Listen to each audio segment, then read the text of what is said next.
This is the pre-application information session for the FY 2024 OVW Training and Services to End Abuse in Later Life program. My name is Janice Green, and I manage the Abuse in Later Life program. The Abuse in Later Life program solicitation was posted on April 25th, 2024. The purpose of this call is to provide information regarding the Abuse in Later Life program solicitation. I will cover highlights of the solicitation in today's call. However, it is not the intent, nor is there sufficient time to go over every aspect of the solicitation. All applicants are responsible for reading the solicitation and reviewing the contents of all application materials and ensuring that a complete application is submitted. Abuse in Later Life program staff cannot provide any feedback to applicants about the quality of an applicant's proposal or provide any information outside of that presented in the solicitation. Abuse in Later Life program staff will be available throughout the period that the solicitation is open to respond to any questions about application requirements. If you have the Abuse in Later Life program solicitation in front of you, today's call will follow the order of topics as listed in the solicitation. Applications are submitted through a two-step process. The deadline for application submission in grants.gov is June 18th, 2024 at 11:59 p.m. Eastern Time. The deadline for application submission in Just Grants system, also known as Just Grants, is June 20th, 2024 at 8:59 p.m. Eastern Time. Before we start, I want to take a moment to acknowledge that the solicitation is long and contains a lot of information, which can be a little intimidating at first. But I think a little context can make the application, the solicitation, more approachable.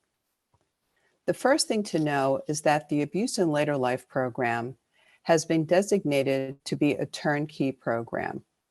The program has been designed based on lessons learned from over 100 grantee communities, TA providers, and national experts. Much of the foundational work required to successfully implement a project under this program has already been done for you. In some ways, it is similar to a franchise.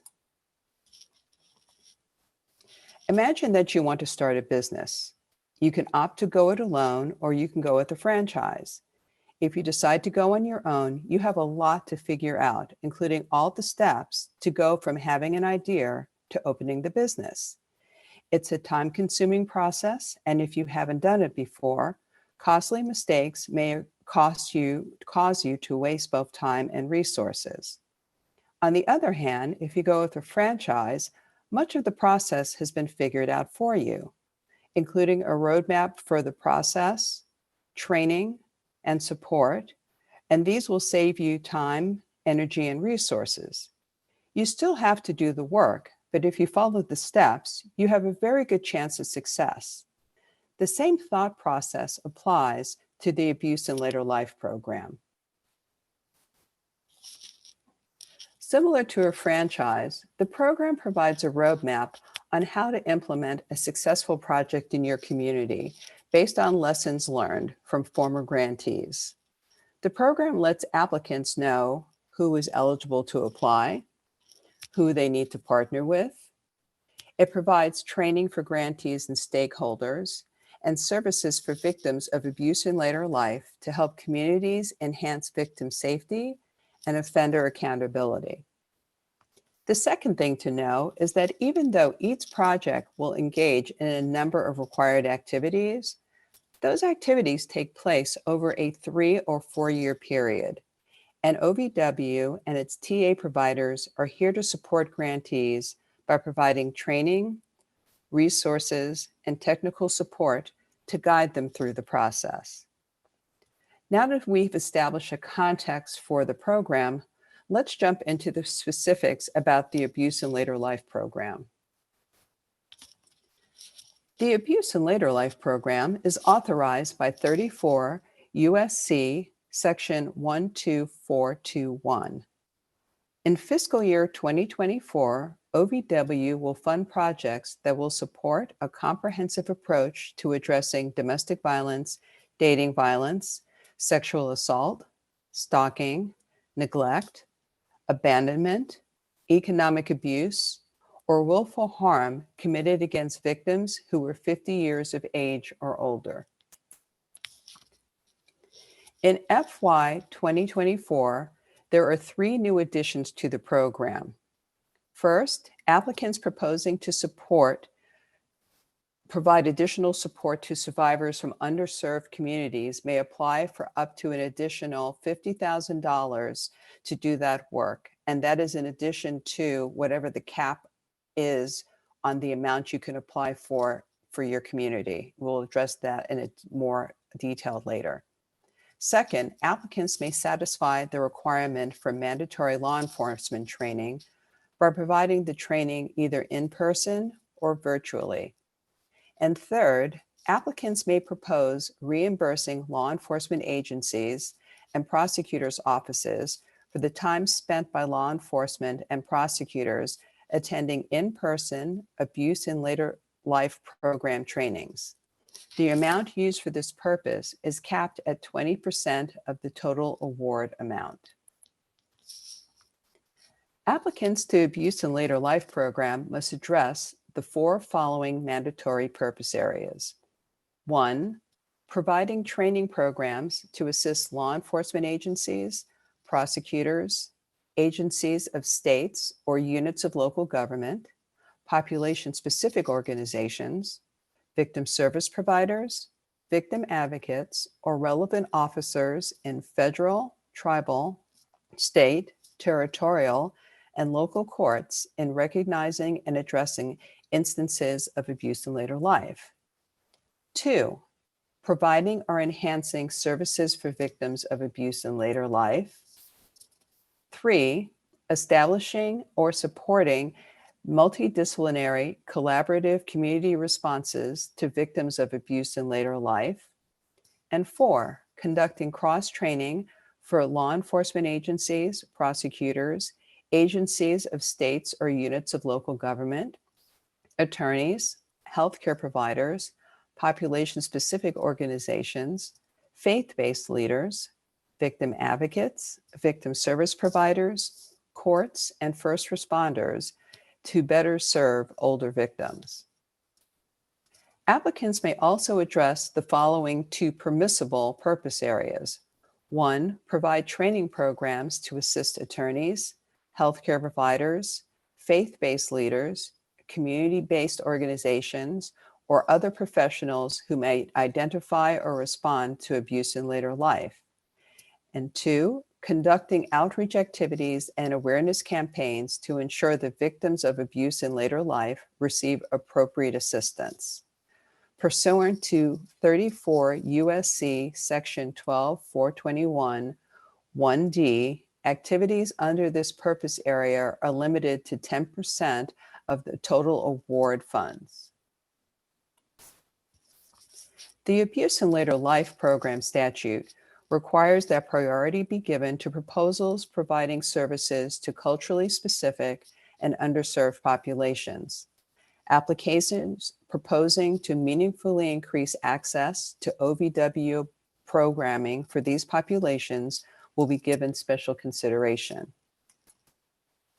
In FY 2024, the Abuse in Later Life program will address 1 OVW priority area, advancing equity and tribal sovereignty as essential components of ending sexual assault, domestic violence, dating violence, and stalking by improving outreach, services, civil and criminal justice responses, prevention, and support for survivors from historically marginalized and underserved communities, particularly those facing disproportionate rates or impact of violence and multiple barriers to service, justice, and safety. Starting on page 8, the solicitation lists specific activities outside the scope of the Abuse in Later Life program that will not be supported with the program's funding. Applications that propose activities deemed to be substantially out of scope may receive a deduction in points during the review process or may be eliminated entirely from consideration.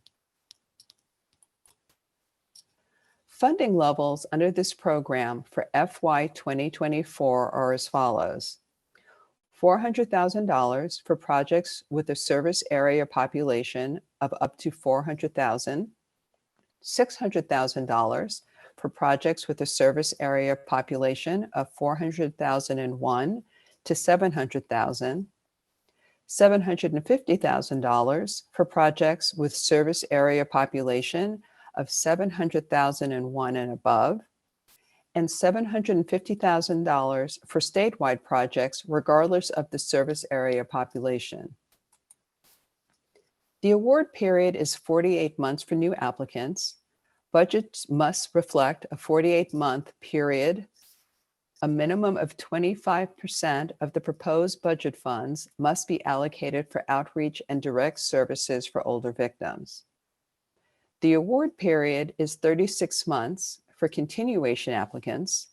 Budgets must reflect 36 months of project activity. A minimum of 33% of the proposed budget funds must be allocated for outreach and direct services for older victims. Generally, the award period starts on October 1st, 2024. In FY 2024, new applicants are those who have never received funding under the Abuse in Later Life program or whose previous funding expired on or before June 20th, 2023. Continuation applicants are those that have an existing Abuse in Later Life program award or an Abuse in Later Life program award that closed after June 20th, 2023.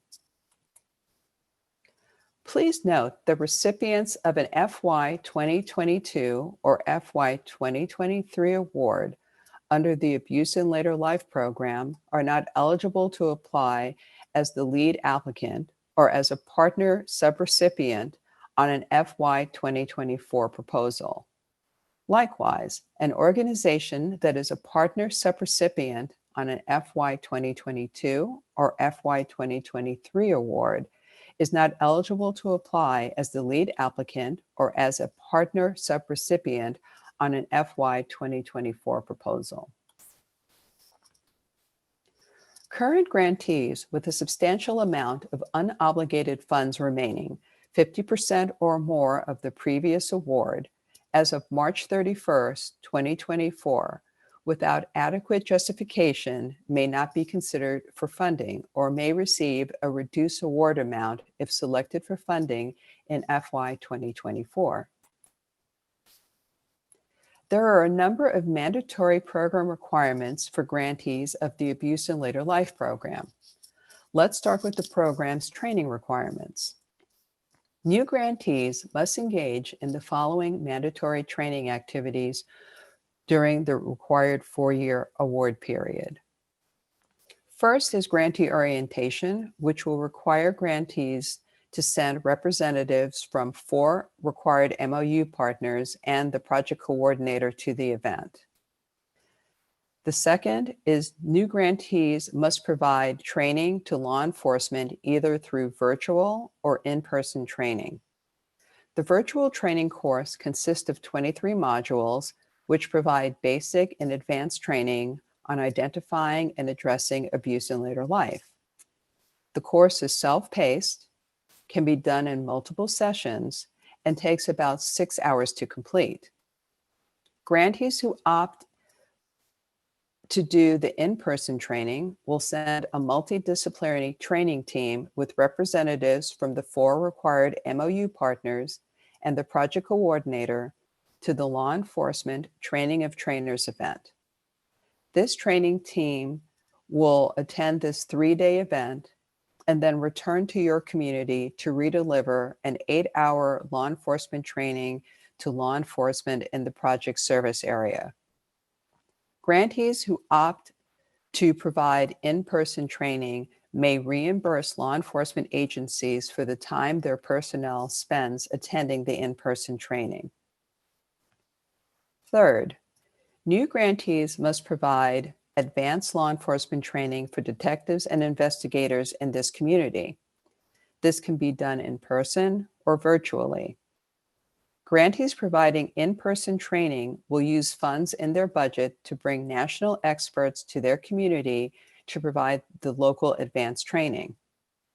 The virtual training modules include some advanced material, which will meet the advanced training requirement for grantees who opt to provide law enforcement training virtually. Grantees using the virtual law enforcement training also have the option to provide the advanced law enforcement training in person if they so choose, and may include funds in their budget to bring national experts to their community to provide this local training. Each applicant must receive commitments from prosecutors' offices in its jurisdiction to have prosecutors attend the National Institute on Prosecution of Elder Abuse. The 4-day course is designed to challenge prosecutors to reevaluate their approach to prosecuting elder abuse cases. Grantees may use funds in their budgets to reimburse prosecutors' offices for the time their personnel spends attending this National Institute. Each applicant must agree to encourage judges in its jurisdiction to attend a 4-day National Judicial Institute on elder abuse, neglect, and exploitation. This commitment to encourage must be detailed in the MOU. Regarding the cross-training requirements, each applicant conducts 2 types of cross-training. Grantees must provide an 8-hour direct service cross-training in person to agencies of states or units of local government, attorneys, healthcare providers, population-specific organizations, faith-based advocates, and victim service providers. The training team that will provide this local direct service cross-training will consist of 2 MOU partner representatives, one from the victim service provider and one from the program or agency with demonstrated experience in assisting individuals in later life. The project coordinator will also attend the training of trainer events. This will be a national training requiring the 3 individuals to travel to the 3-day event.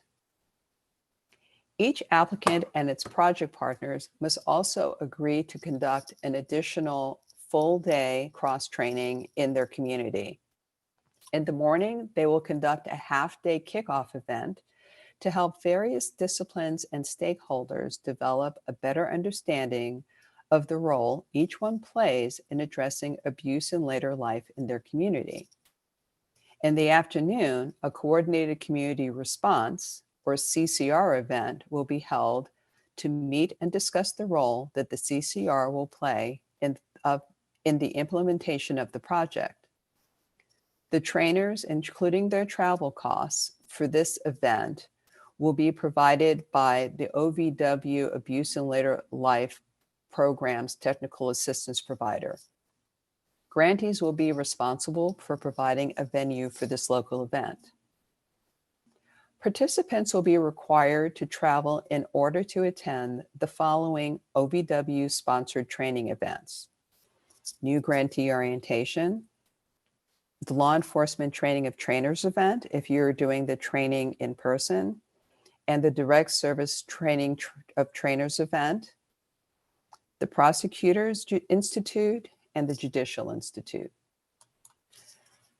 The training requirement for continuation applicants differs because they will have already met most of their training requirements during their initial project.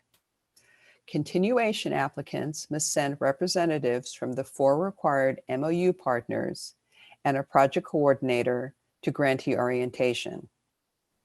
Continuation grantees will be permitted to engage in other training activities based on the needs of their community. Applicants should clearly identify which trainings their projects will include and detail why the additional training is needed. Funds should be included in the budget to cover the costs associated with participating in the chosen trainings.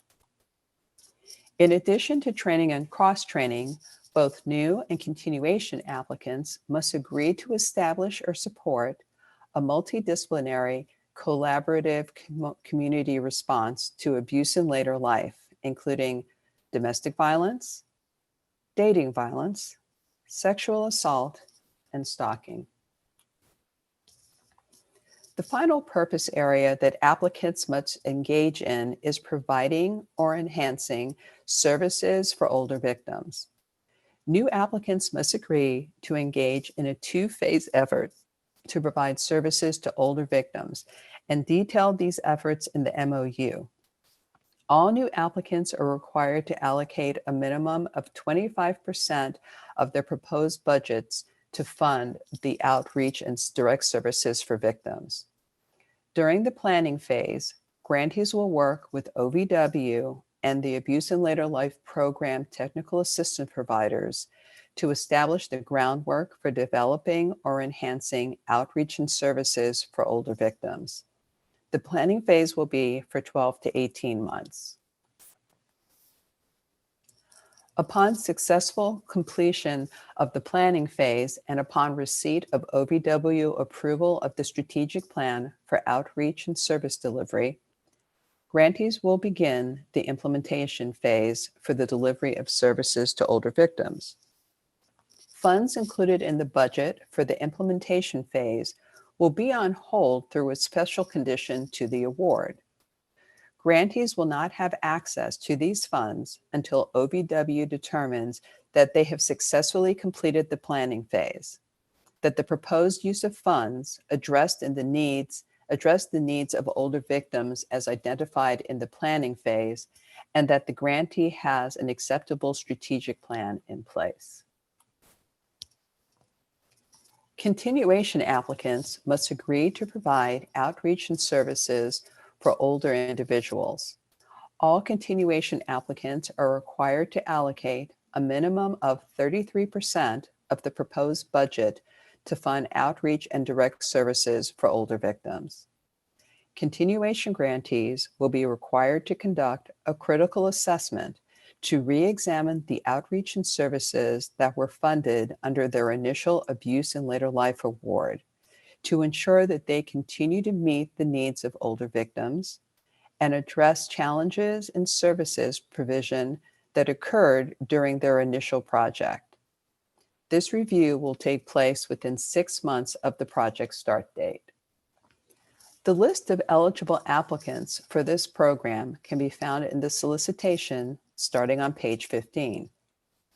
Eligible applicants for this program are states, units of local government, for example, cities, counties, towns, villages, and parishes, tribal governments or tribal organizations, population-specific organizations, victim service providers with demonstrated experience in addressing domestic violence, dating violence, sexual assault, and stalking, and state, tribal, or territorial domestic violence or sexual assault coalitions.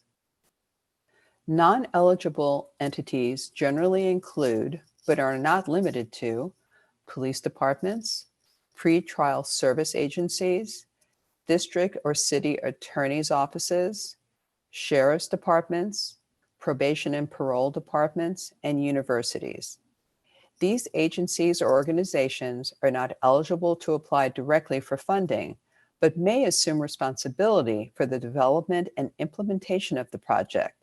They must have their state, tribal government, or unit of local government apply as the lead applicant. Each applicant must demonstrate that it is part of a multidisciplinary partnership.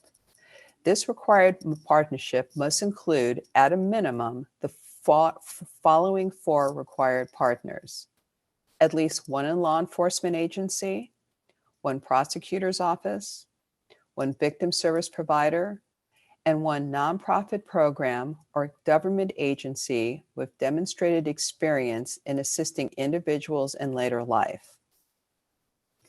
This required partnership must be detailed in a Memorandum of Understanding, also known as an MOU, which is signed by the authorized representative of, at a minimum, the 4 required partners. Applications that do not meet this requirement will not be eligible for the Abuse and Later program and will be removed from further consideration. Before moving on to address the specifics of submitting an application, does anyone have any questions about what we have covered so far? I see 3 questions in the Q&A box. The first is, if proposing to cover the cost of time for prosecutors and law enforcement to participate in training with the grant, would that be exempt from supplanting restrictions? It would not be supplanting because we would be paying specifically for the officer's time to attend those events. So it would not be considered supplanting. Okay. Next, we received this grant around 15 years ago. I'm assuming that this makes us a new applicant. That would be correct. Okay. If you decided to do an in-person law enforcement training, CNA, can you do virtual advanced training, or does the method of training have to be the same for both? There is no separate virtual advanced training. You have one of 2 options. You can do the in-person training, which takes place as a basic 8-hour training and then a separate 8-hour advanced training, or can do the virtual training, which has both advanced and basic information in it. The advanced information is not as broad as what is in the in-person 8-hour training. So you may opt to, if you're doing the virtual training, to do the virtual training, and then for those detectives, investigators, or in some jurisdiction, those frontline officers who investigate from beginning to end of a case, those individuals could go to the in-person training if you want to bring that training to your community. But there's no separate advanced virtual training. Next, in the planning phase, will funding be available to pay a salary for a project coordinator? Yes, the project coordinator position can be funded from the beginning of the project. Does the kickoff event need to be included in the letters of commitment? The kickoff event does not need to be included in the letters of commitment. You will make mention of it in the memorandum of understanding, but you don't need to get letters of commitment from participants. How do we obtain any information or links on current grantees in California?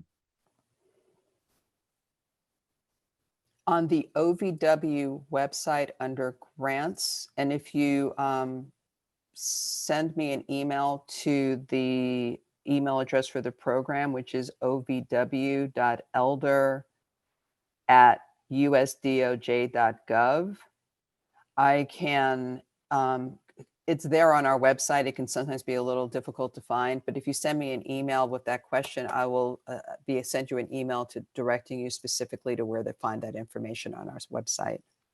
Are the 4 trainings required for judiciary to be eligible? I'm not understanding that question because there are no 4 trainings for judiciary. So I'm not clear on what the question is. Okay, we'll move on then. What if there was a grant awarded in our area, but now the awardee is not reapplying? Would we apply as a new applicant if there is another entity that wants to take the lead on this grant application? If the applicant has not had funding before, they would be considered a new applicant. If an applicant meets the definition that I highlighted and that's in the solicitation, i.e., it doesn't matter whether or not there's been a grant in your community. If you have not applied before, you would be a new grantee. If the applicant is a nonprofit elder service provider, do you still need a nonprofit partner MOU? You need, I think I think what the question is, I think you're asking whether if you're already an elder organization that meets the definition of an MOU partner, required MOU partner, do you have to get yet another organization? No, as long as you meet the definition that's in the solicitation of an elder organization, you don't need an additional elder organization to be a partner if you meet the definition that's in the solicitation. Can grant funds be used as a continuation grantee to develop and give other types of law enforcement training, or only the basic and advanced trainings that are proscribed and approved in the grant? The only, under this program, applicants are not permitted to create or develop additional curricula. The only Well- training that can be used is the training materials that are provided by the program. Will this slideshow with some of the details being discussed be emailed? It will not be emailed, but it will be available on the OVW website. If our local service area includes multiple levels of police department, county, town, villages, etc., can one lead police department be an MOU partner? And can others be letter of commitment CCR members with involvement but not the same responsibilities as the lead police department? Or must all Yeah. police departments be MOU partners? No, that's correct. You have to have at least the one minimum law enforcement agency. Once you meet that requirement, any other law enforcement agency that wants to attend training can just sign letters of commitment to come to the trainings, and any agencies, law enforcement agencies that want to be members of the CCR can attend the CCR. Can you give us an idea of the location so we can budget the training travel?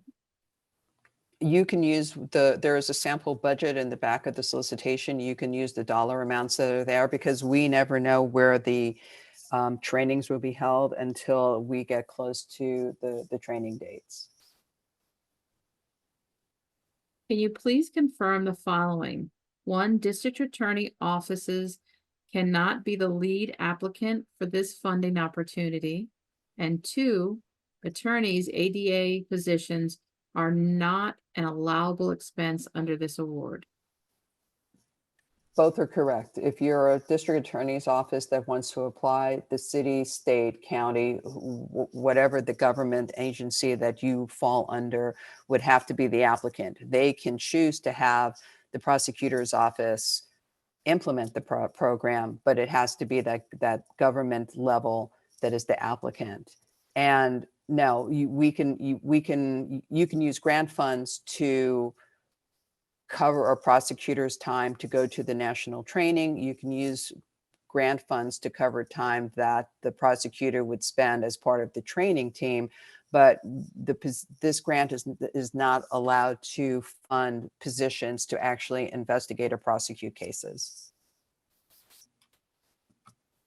What are the 4 required partners? A law enforcement agency, a prosecutor's office, a law enforcement agency, a prosecutor's office, here we go, at least one victim service provider, and at least one nonprofit program or government agency with demonstrated experience in assisting individuals later in life. Can grant funding be used to hire additional staff? For the most part, grant funds can be used to hire a project coordinator, to pay for time that individuals are spent doing training as part of the training team. It can be used to pay for an advocate or a case manager, depending on how much time is being paid for a project coordinator, which in most cases, it's a full-time project coordinator. In some cases, some folks may determine that they might need some administrative assistance for a limited number of hours, but those are the only types of positions that can be funded. Can the project coordinator be on more than one grant serving different geographical populations if there are more than one grant in a state? Yes, but only the time that they spend working on this particular project can be paid for by this particular grant. It would be proportioned based on how much time they're spending on this project versus the other grant that they are responsible for managing. So a follow-up to the law enforcement training question. If you are doing training under the permissible purpose areas that can be to different allied professionals, but not to law enforcement, would those presentations have to be approved? Yes. Must the project coordinator be a 1.0 FTE, as in the sample budget, or would a 0.75 FTE position work if it is also supported by a partial FTE of an admin role and or management support role? That would be a viable option. It is my understanding that the program management responsibilities can be divided among multiple employees, as long as it covers all the responsibilities. Is that correct? And if so, is it okay to transition those responsibilities and funding to a full-time position in year 2 or 3? I would want to discuss that on a case-by-case basis because it would depend on the size of the jurisdiction as to whether or not that would be something that's viable. What if compensation for training exceeds the $650 a day limit? That is the limit. There is no going above that limit.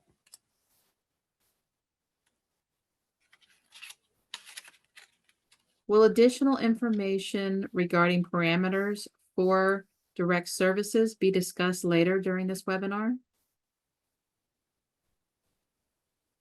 We'll touch upon it, but I think there is information within the application that discusses, and within the solicitation that discusses in more detail the services. A couple more questions. Can the project coordinator be a full-time position? Yes.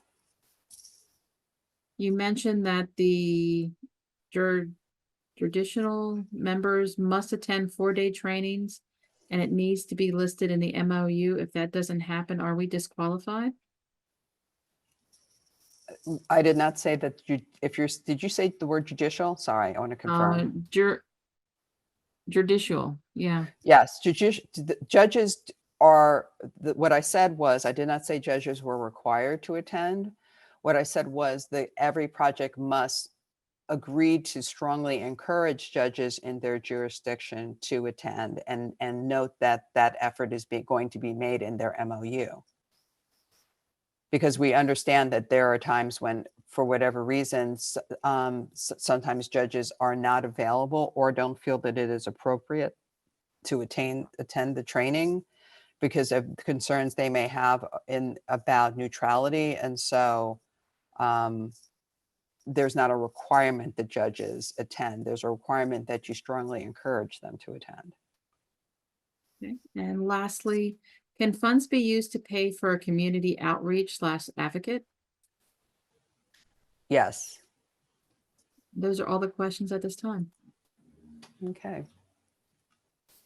OVW will consider only one application per organization for the same service area. In addition, if an applicant submits multiple versions of the same application, OVW will review only the most recent system-validated version submitted before the deadline. Project narratives from new applicants may not exceed 15 pages. Project narratives from continuation applicants may not exceed 20 pages. Applications must be double-spaced. data requested with application, pre-award risk assessment, and charts may be single-spaced. Applications must be on 8.5 by 11-inch paper with 1-inch margins using Arial font no smaller than 11 point, except for footnotes, which may be 9 point, and include page numbers.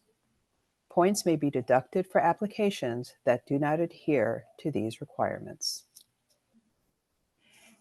Applications must demonstrate that the project's eligibility requirements have been met. Applications must include the project narrative, the budget detail worksheet and narrative, a signed MOU, and if applicable, letters of commitment. OVW will not contact applicants for any of these items if they are missing. Applications that do not include all of these documents will be considered substantially incomplete and will not be considered for funding. Please see the solicitation, starting on page 20, for more on the specific information that must be included in each section of the application. In addition, the proposal abstract, which is to be entered into a text box in Just Grants, will not be scored, but is used throughout the review process. All new applicants and continuation applicants proposing to provide training must submit a memorandum of understanding and a letters of commitment. Continuation applicants that are not proposing to provide training only need to submit an MOU.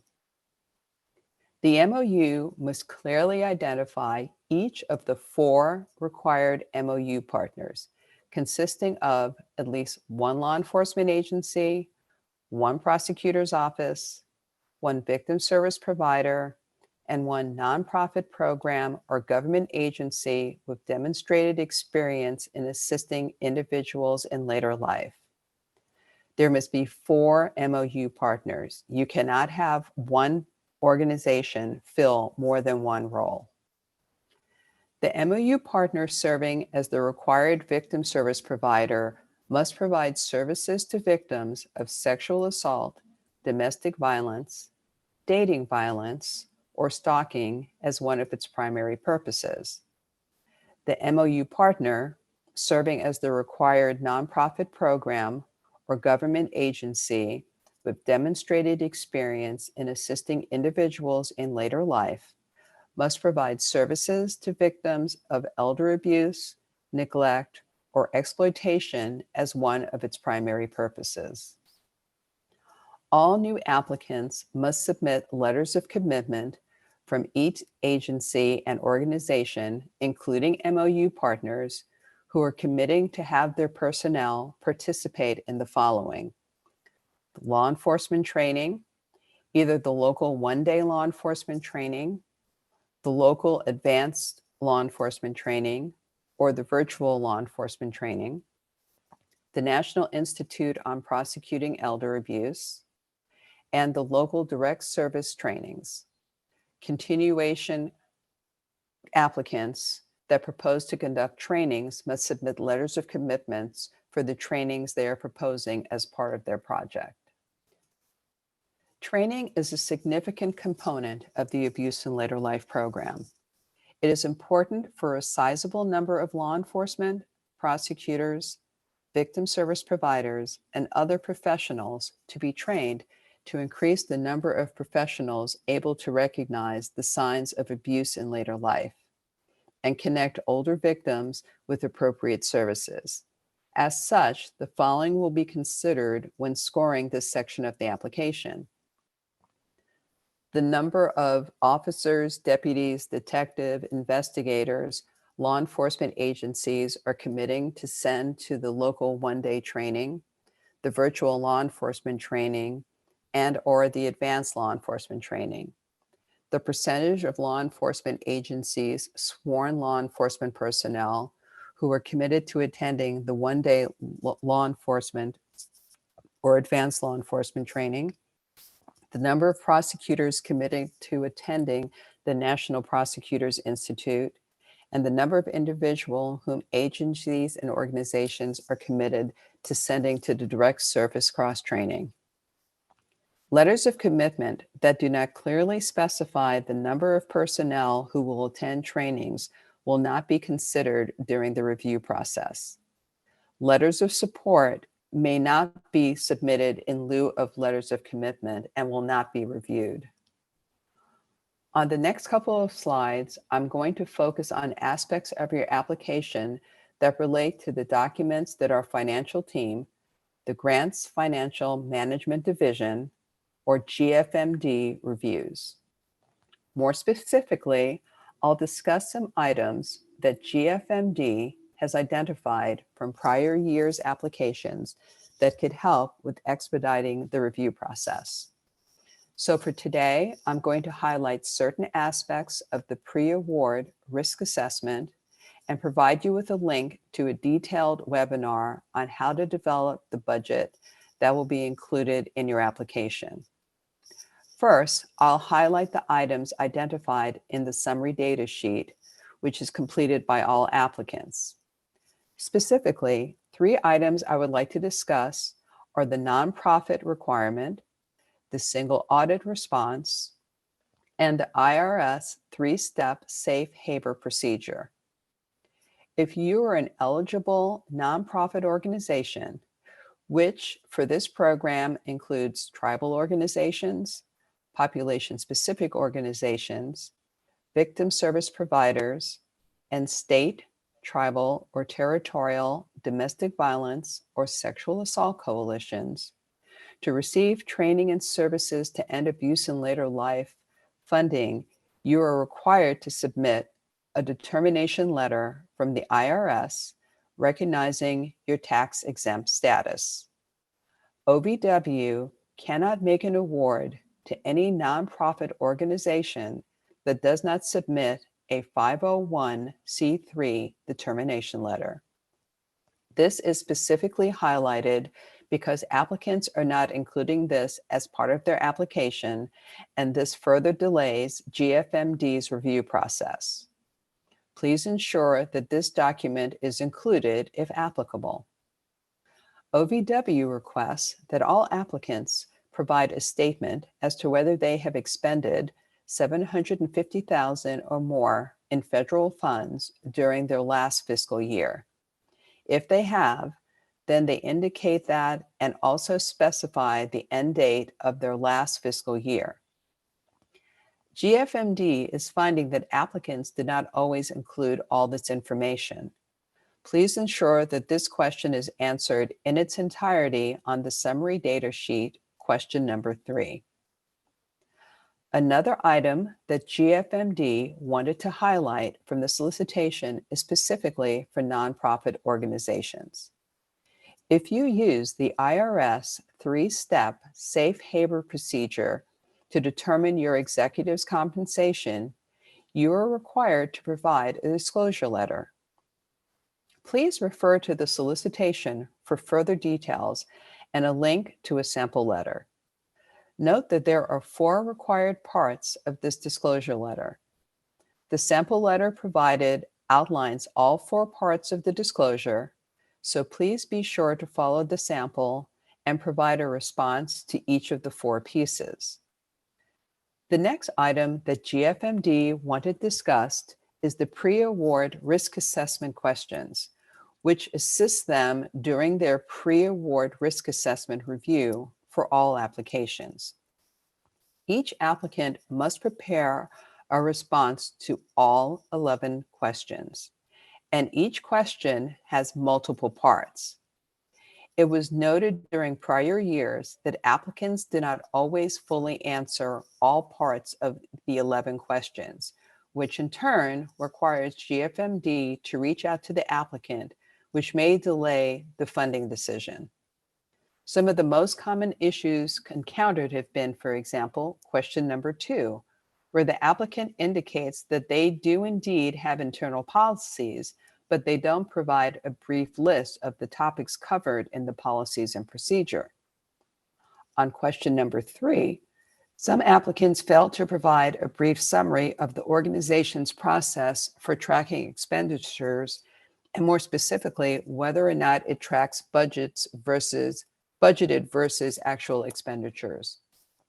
These are just a few examples, but in general, please make sure that you read each piece of each question and provide a full and comprehensive response. This next slide will quickly highlight some resources that are available as you're creating the budget to be submitted with your application. Over the last couple of years, GFMD has developed a detailed webinar presentation on how to develop a budget to be submitted with OVW applications. This presentation addresses some of the challenges that you may face with your budgets and provides some insight on OVW's budget review process. This webinar can be found at the link on this slide. Next up is the Uniform Guidance, which can be found at 2 CFR 200. You can use your favorite search engine to search for this one. Other resources include the Department of Justice Financial Guide and the solicitation itself. GFMD knows that this can be a lot of information to process. So if you have any questions about this information that I just discussed, please feel free to contact the GFMD Help Desk at 888-514-8556. Or you can email them at ovw.gfmd@usdoj.gov. Applicants may find this funding opportunity on the grants.gov by using the assistance listing number, the grants.gov opportunity number, or the title of the solicitation, all of which can be found on the cover page of the solicitation. The FY 2024 application submission process is a two-step process. Application materials will be submitted in grants.gov and Just Grants. Read the solicitation carefully to understand all steps required to submit an application and the time to complete those steps. Some steps, such as obtaining a Data Universal Number System or DUNS number, or registering with the System for Award Management or SAMS, or grants.gov may take several days to complete. We recommend applicants begin these processes as soon as possible, but no later than the dates that are suggested in the solicitation. Applicants must complete the application for federal assistance, the SF-424, in grants.gov. Read the information to complete the application for federal assistance, FS-424 section in the solicitation carefully for all requirements. Applicants must complete and submit the disclosure of lobbying activities, the SFLLL, in grants.gov. After submitting these forms, the applicant will receive an email from Just Grants to complete the rest of the application in Just Grants. If the applicant is a new user in Just Grants, the email will include instructions on registering with Just Grants. Applicants must submit a proposal abstract with the application. The proposal abstract must provide a short, no more than 2 double-spaced pages of the proposed project. The project abstract, which is to be entered in the text box in Just Grants, will not be scored, but is used throughout the review process. For the data requested with application, all applicants must complete 3 questionnaires in Just Grants: the pre-award risk assessment, the applicant entity questionnaire, and the summary data sheets. These documents will not be scored. Although the questionnaires must be completed in Just Grants, the questions can be viewed in appendices B, C, and D of the solicitation. The proposal narrative, which is made up of 2 sections, the purpose of the proposal and the what will be done section, will be uploaded as an attachment. The budget worksheet and budget narrative must be uploaded in Just Grants. Budget information and a sample budget narrative can be found in Appendix A of the solicitation. There is also a webinar on creating a budget on the OVW website. The Memoranda of Understanding, or MOU, and the Letters of Commitment will be uploaded as attachments. Read the solicitation carefully for other documentation that is required for all applications or when applicable. Applicants must comply with applicable federal civil rights laws, which, among other things, prohibit recipients from discriminating on the basis of natural origin or disability. Applicants must include funds or other resources in their budget to ensure access for individuals with disabilities, deaf or hard of hearing individuals, and persons with limited English proficiency. The application deadline for grants.gov is June 18th, 2020 at 11:59 p.m. Eastern Time. The application deadline for Just Grants is June 20th, 2024 at 8:59 p.m. Eastern Time. Carefully review the How to Apply section starting on page 32 for required deadlines and OVW policy on late submissions. Submitting the application components at least 48 hours before the deadline for both grants.gov or Just Grants as applicable will enable applicants to receive notice of a failed submission and provide an opportunity to correct the error before the application deadline. As you work on completing your application, please keep in mind the following common errors applicants make when submitting their application. Some applicants simply fail to answer the questions that are asked in the solicitation. OVW receives applications from entities that are not eligible or fail to have the 4 required MOU partners. Given that completing and submitting an application requires a degree of effort and time, please carefully read the eligibility requirements found on pages 15 through 17 and the partnership requirements on page 18. If all 4 required MOU partners do not sign off on the MOU, the project will be considered ineligible for failing to meet the partnership requirement. OVW also receives applications that are substantially incomplete and therefore removed from consideration. Please consult page 20 for the list of documents that must be submitted and see page 39 for an application checklist to assist with this process. Additional errors have included having the incorrect type of partner. Please note that on page 17 that the solicitation states that victim service provider partner, MOU partner, must provide services to victims of sexual assault, domestic violence, dating violence, or stalking as one of its primary purposes. Applicants also make an error of submitting an MOU that is not signed by the 4 required partners or submitting multiple individual MOUs. Please see page 28. You must have one MOU. You can have separate signature pages if necessary, but there should be one single MOU that covers all MOU partners. Letters of commitment are sometimes submitted which fail to include the number of people to be trained.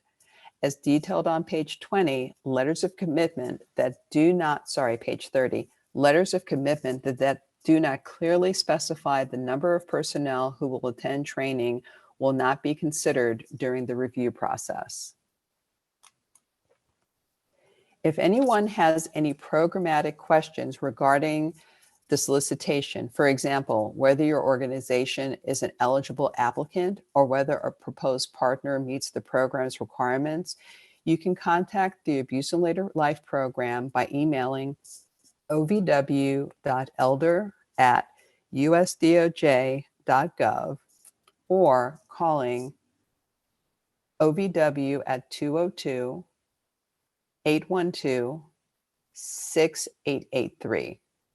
If you have financial questions, email ovwgfmd@usdoj.gov. usdoj.gov or call 888-514-8556.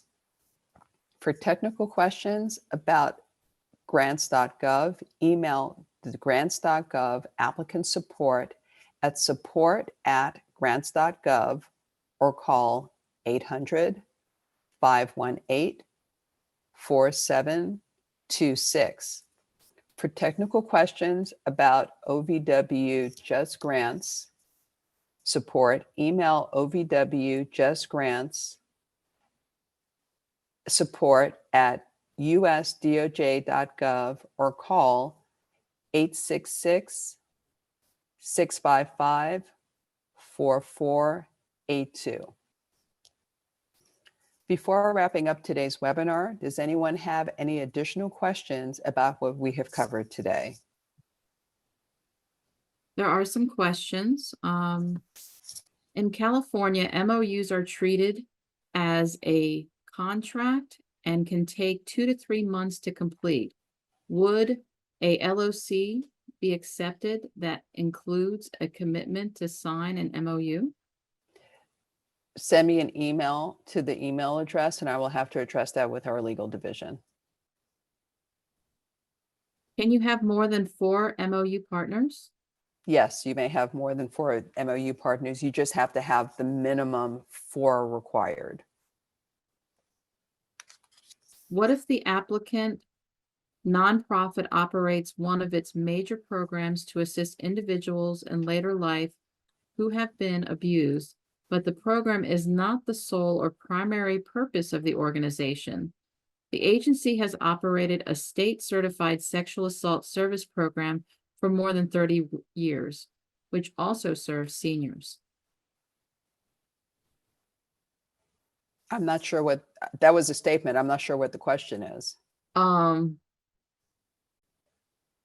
If the question is because you do both elder and sexual assault, can you serve both roles? No, you have to have 4 partners. You can be one or the other. You can't be both. You have to have a minimum of 4 partners. If that was the question, if that's not the question, you can send me an email. For a department within a county government, how should we answer the question regarding receipt of greater than $750,000 of federal funds? If the applicant is the county, then you would answer it based on the county, which means in most cases, the answer is going to be yes. But you're going to answer that question not based on the division or the office. You're going to base it on the applicant. So if the applicant is the county, you would answer it for the county. How does the pre-award risk assessment have to be completed and submitted? That information is submitted along with the application.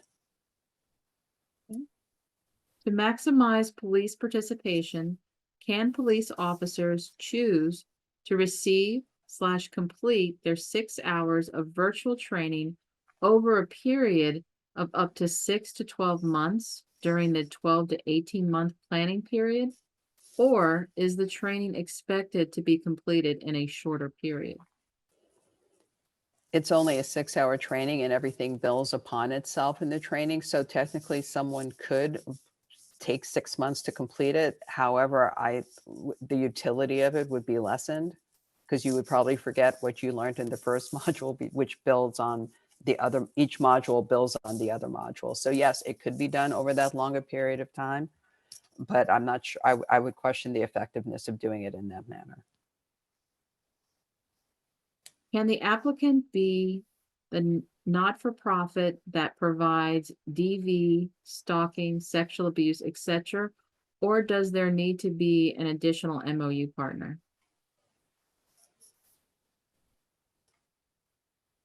Again, that question is not clear to me. If you're asking whether a DV organization, whether a domestic violence service provider can be the lead applicant, the answer would be yes. And they could also serve to be one of the 4 MOU partners. You stated it has to be primary purpose of the organization. Correct. If we have the budget-related questions and questions about which category to put the contract/purchase orders in, do we need contract OVW.GFMD email? You The can contract. email if you have a financial question about whether or not someone is a contractor or a subrecipient, you can email the GFMD and they can answer your question. Is a nonprofit eligible to apply if it operates a major program that services the target population, but this is not the primary purpose of the organization? They should send me an email so that we can look on a one-on-one basis so that I can give you a specific answer. I don't want to generalize, not knowing more about your organization. Just to confirm, for a continuous grant, each of the 4 required MOU partners must commit to attending the grantee orientation and direct service provider cross-training. Do the LE and Pro MOU partners have to send at least 1 rep to the direct service provider cross-training? If you are a continuation grantee, the only training you're required to attend is new grantee orientation. It would be up to a continuation grantee to determine whether or not, in addition to new grantee orientation, they feel there's a need for any of the other mandated trainings that would be optional for them, whether or not they feel they need to do any of those additional trainings. But as a continuation grantee, the only training you're required to go to is new grantee orientation.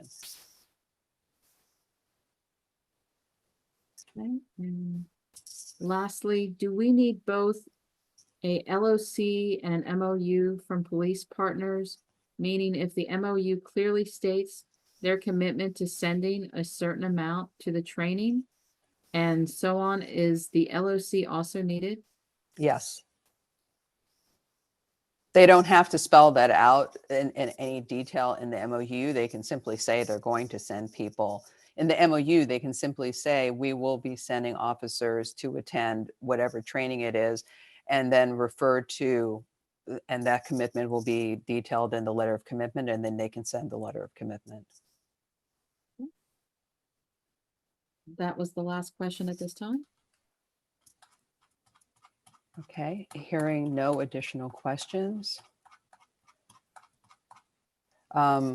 As there are no further questions, this concludes the pre-application information session for the FY 2024 OVW Training and Services to End Abuse in Later Life program webinar. Thank you for joining us today.